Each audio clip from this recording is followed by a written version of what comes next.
Harmee harmeen nyaataa kan keeti yeroo ati beelofte, mana yaalaa kan keeti yeroo ati dhibamte, gammachuu tanteeti yeroo ati gammadde, dammeessituu tanteeti yeroo ati rafte. Laata dhiiroo ummaa tiyyatti tola ooleetiin hin jiraa.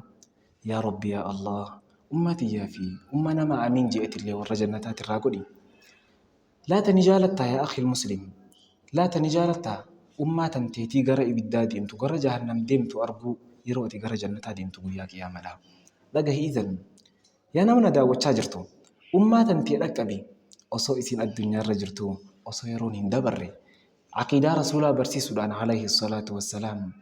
Aqiidaan sun tami jennaan Rabbi subhaanahu wa ta'aalaa dachii uumee dachitti hin hajamu, samii uumee samitti hin hajamu, arshii uumee arshitti hin hajamu, bootaa uumee bootatti hin hajamu. Arshii kan uumeef dandeettii isaa mul'isuudhaaf akkamitti hojjettee na gaafatte? Arshiin tun akkaan guddoodha. Makhluuqa Rabbii kana hundarraayyuu guddoodha qaamaan. Akkam jaan gariin ulamaa yeroo dubbatan guddina isiitirraa ja'an osoo dachii torbanii fi samii torbanillee akka seelanaatitti wal bira afanii walakkaa arshiidhaa kaayanii akka nama hamartii xiqqoo takka fuudhee dirree guddoo keessatti darbeeti jedhan.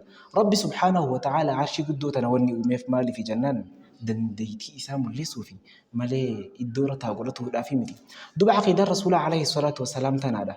Rabbiin subhaanahu wa ta'aalaa قرآن سورة العنكبوت كيستي كنجا إن الله لغني عن العالمين. رب سبحانه وتعالى الدنيا تنهم در دريسة اتهن هاجموا.